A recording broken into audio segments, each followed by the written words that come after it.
बैसाख महीने में बाबा शंकर को जो चढ़ाया जाता है और पूर्णिमा के दिन शंकर कह रहे हैं, माँ उमा से, माँ पार्वती से मेरा महेश कह रहा है, मेरा बाबा भोलेनाथ, मेरा बाबा विश्वनाथ, मेरा त्रिकालदर्शी कैलाशी अविनाशी कह रहा है कि हे पार्वती,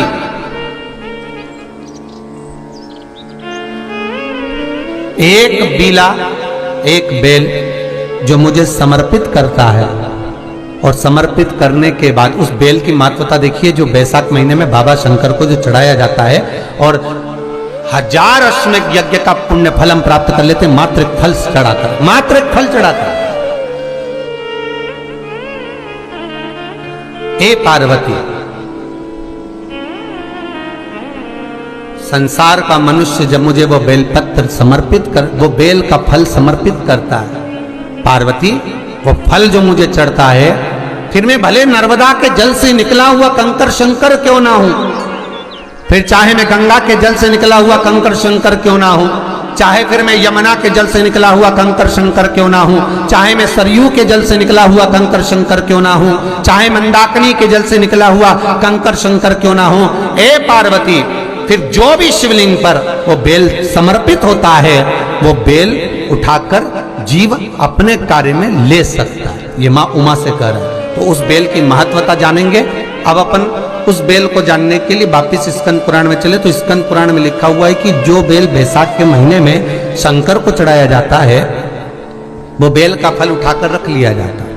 बैसाख के महीने में उस चढ़े हुए, बाकी का आपको बेल का फल खाना हो तो बात दूसरी, पर चढ़ा हुआ जो बेल का फल है वो पूरा बैसाख नहीं खाना। बैसाख के बाद में अगला जो महीना आए, उस महीने के अंदर उस फल के अंदर का गुर्दा निकालकर उसको सुखा लीजिए, और सुखाकर जिस व्यक्ति को पथरी की बीमारी हो और जिस व्यक्ति को पेट में बहुत भोजन पचता ही नहीं है, पूरा शरीर पाचन क्रिया बेकार हो गई, उस व्यक्ति को केवल 7 दिन तक शंकर पर चढ़ा हुआ वो बेलपत्र प्रदान कर दीजिए, पथरी भी बाहर और पाचन क्रिया भी ठीक, जिंदगी भर तकलीफ नहीं। उस बैसाख में उस फल की इतनी महत्वता बाबा भोलेनाथ स्कंद पुराण, लिंग पुराण, नर्मदा पुराण, पद्म पुराण के अंतर्गत, शिव महापुराण के अंतर्गत वर्णन कर, उसकी महत्वता है। वो बेल का फल साधारण नहीं हो सकता। अब मंदार का जो पुष्प होता है, आंकड़े का जो फूल होता है, एक सफेद कलर का भी होता है और एक गुलाबी कलर का भी होता है। देखा है आप लोगों ने? बोलो, जम के बोलो, देखा है ना? गुलाबी कलर का जो पुष्प होता है वो, आप मंदार का, आंकड़े का जो गुलाबी कलर का पुष्प होता है, आप टीवी पे देख रहे होंगे, एक सफेद देख रहे होंगे, एक मंदार का गुलाबी फूल, नीला कलर का फूल देख रहे होंगे। जो नीला कलर का जो पुष्प होता है, गुलाबी कलर का जो आंकड़े का फूल होता है, प्रयास करना, जब किसी विषम परिस्थिति में फंस गए, विषम परिस्थिति, जब आपको लग रहा है कि मुझे बहुत भय लग रहा है, कुछ बुरा होने वाला, आपको लग रहा है आज मेरी उल्टी आंख बहुत फड़क रही है, कुछ गड़बड़ होने वाला, आपको लग रहा है मेरी सीधी आंख फड़क रही, कुछ गड़बड़ होने वाला, तब केवल वो नीला जो गुलाबी पुष्प है मंदार का, उसको कहीं से लाकर शिवालय में अशोक सुंदरी वाली जगह पर स्पर्श कर कर शिवलिंग पर आप चढ़ा दीजिए। आपकी विषम परिस्थिति कैसी भी होगी, वो रास्ता बनाकर बाहर निकल जाएगी, आपको फंसना नहीं, परेशान नहीं। मंदार आंकड़ा, सफेद आंकड़े का पुष्प भी भगवान शिव को समर्पित होकर, जैसे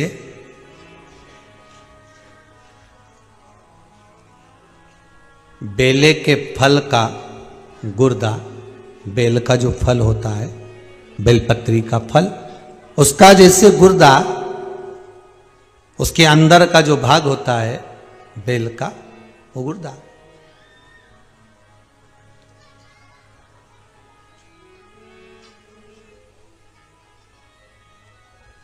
उसको अग्नि में जलाकर उसकी भस्म तैयार कर कर छान कर जब जब आपके यहां विद्वान ब्राह्मण शिव जी का अभिषेक कराते हैं, पूजन कराते हैं, तो उसमें लिखते हैं पूजन के साहित्य में, बेलपत्री, धतूरा, दुर्वा, ये उसमें नीचे लिखेंगे भस्म। लिखते कि नहीं लिखते? लिखते हैं ना, भस्म अभिषेक में चाहिए रहती है, तब उस भस्म का थोड़ा सा भी भाग आप अगर शिव को समर्पित कर रहे हो तो ये जान लें कि शंकर मनवांछित फल प्रदान कर रहे हैं, शिव फल प्रदान कर रहे हैं।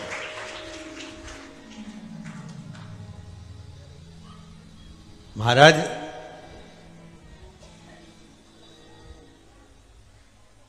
बेलपत्री के वृक्ष के नीचे बैठकर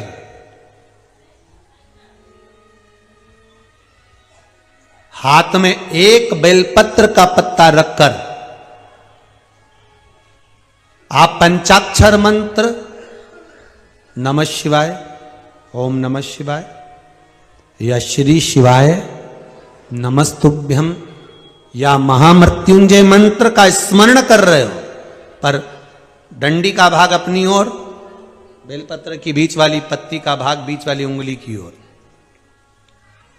रखकर अगर आप स्मरण कर रहे हैं और अपनी कामना कर कर बेलपत्री के वृक्ष के नीचे बैठकर उस पत्ते को सम्मुख रखकर बाबा से विनय कर कर एकांत में उस बेलपत्री के वृक्ष की छांव में, बेलपत्री के वृक्ष की छांव आप कामना कर कर उस पत्ते को शंकर भगवान के ऊपर समर्पित कर रहे हैं, तो ये जान कर रखें कि पार्वती और शिव का मिलन करवा रहे हैं और अपनी मनवांछित फल कामना पूर्ण करवा रहे हैं। क्योंकि शिव और पार्वती का जब मिलन होता है, शंकर पार्वती जब एक दूसरे के सम्मुख में होते हैं, शिव और पार्वती जब एक दूसरे के सामने अपने बच्चों के कारण एक दूसरे के सम्मुख में आते हैं, तो उनके चेहरे पर प्रसन्नता का भाव आ जाता है। फल, मनवांछित फल की कामना आप जिस कामना के लिए कर रहे हैं, विवाह के लिए, नौकरी के लिए, सर्विस के लिए, व्यापार के लिए, रोग मुक्ति के लिए, आप जिस कामना से कर रहे हैं, ईश्वर महादेव, जो व्यक्ति पथभ्रष्ट हो जाए, जैसे मदिरा के नशे में पड़ गया, कहीं जुए में पड़ गया, कहीं मांसाहार में पड़ गया, कहीं व्यसन में पड़ गया, कहीं गलत काम में अगर कोई जा रहा है, तो श्रंभेश्वर महादेव के नाम से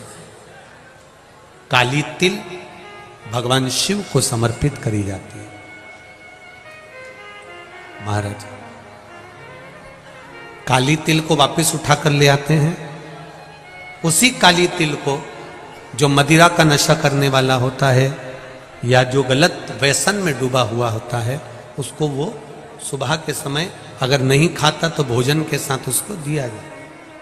श्रंभेश्वर महादेव, एक बेलपत्री का भी बहुत अच्छा प्रयोग है श्रंभेश्वर महादेव का, मदिरा पीने वालों के लिए, मांसाहार, व्यसन में, जुए में, वेश्यावृत्ति में, पर नारी में, गलत जगह पर जो डूबे रहते हैं उनके लिए। पहले की कथा में उसका वर्णन किया है बेलपत्री का। श्रंभेश्वर महादेव, एक बार सब बोलेंगे, कौन से महादेव? श्रंभेश्वर महादेव। फिर जम के बोल लो एक बार, श्रंभेश्वर महादेव। जब हमारे घर में क्रोध बढ़ता है या कोई गलत कार्य में जाने लगता है, तो श्रंभेश्वर महादेव का हमें शरणागति लेना चाहिए, श्रंभेश्वर महादेव का पूजन करना चालू कर देना चाहिए। कई लोग कहते हैं महाराज जी ये श्रंभेश्वर महादेव का मंदिर कहाँ मिलेगा, हम कहाँ पूजन करने जाए? कहीं नहीं जाना, तुम्हारे घर के पास में जो शंकर जी का मंदिर है वहीं जाओ, उसी देवालय में, उसी मंदिर में जाओ, श्रंभेश्वर महादेव के नाम से जल चढ़ाना प्रारंभ करेंगे। वो जल जो गलत संगत में पड़ा हुआ है उसका आचमन कराना प्रारंभ करेंगे, अपने आप उसकी धीरे धीरे बुद्धि सुधरना प्रारंभ हो जाएगी। ऐसा श्रंभेश्वर महादेव का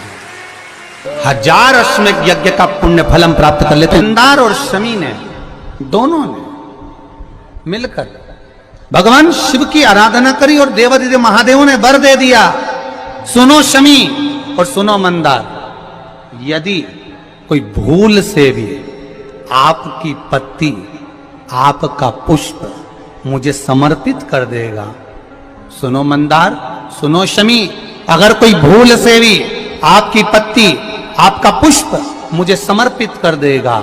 उसे 1000 अश्वमेध यज्ञ के स्नान का जो पुण्य होता है वो एक क्षण में प्राप्त होगा।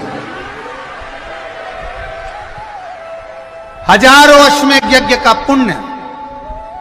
हजारों अश्वमेध यज्ञ का पुण्य एक क्षण में प्राप्त हो। ये मंदार, ये शमी, हजारों अश्वमेध यज्ञ का पुण्य एक साथ। शमी की पत्ती देखी है आप लोगों ने? जम के तो बोले जरा, देखिए। मंदार पुष्प भी देखा हुआ है। अब शमी की जो पत्ती होती है, उस शमी की पत्ती को भगवान देवाधिदेव महादेव पर चढ़ाने का, शमी की पत्ती जो होती है, उस शमी की पत्ती को चढ़ाने का एक नियम भी होता है। थोड़ा सावधानी से सुनना इस नियम को,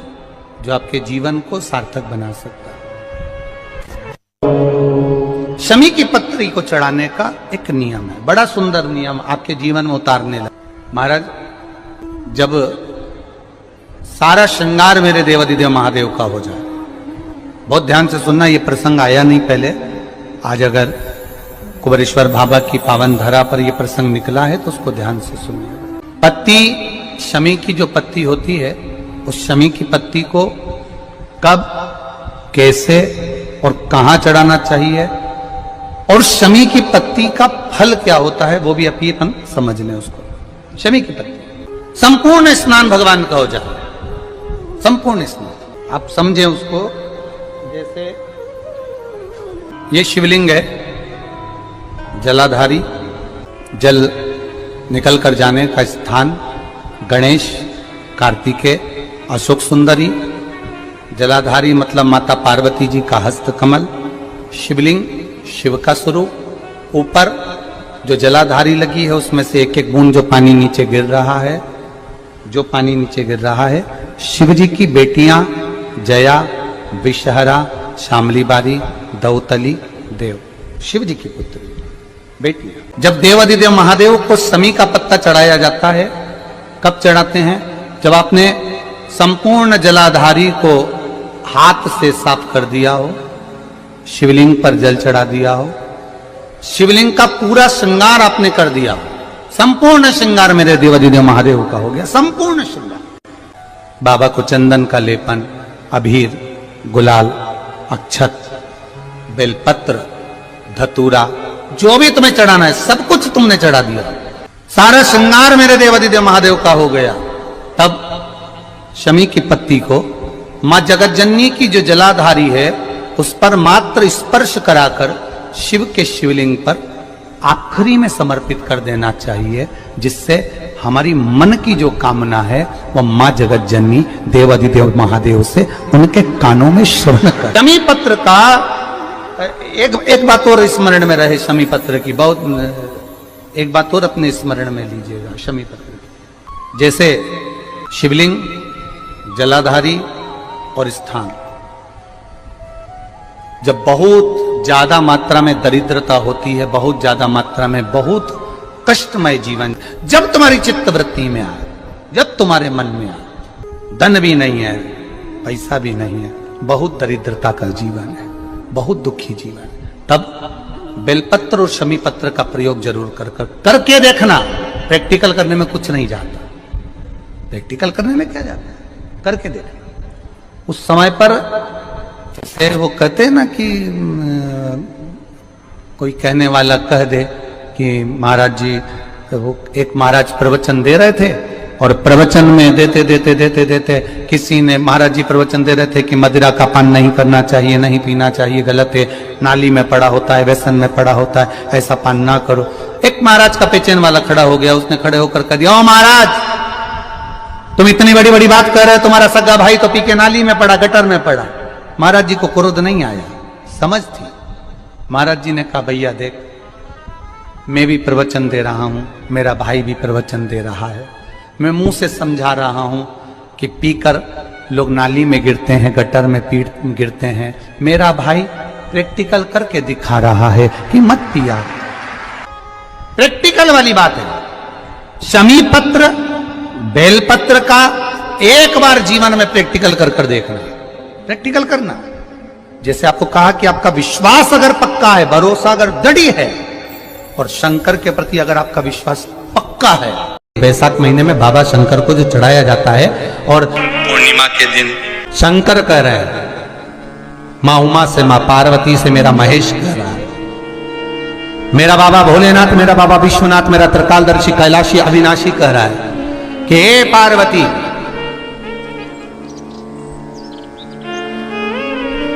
एक बीला, एक बेल जो मुझे समर्पित करता है, और समर्पित करने के बाद उस बेल की महत्वता देखिए, जो बैसाख महीने में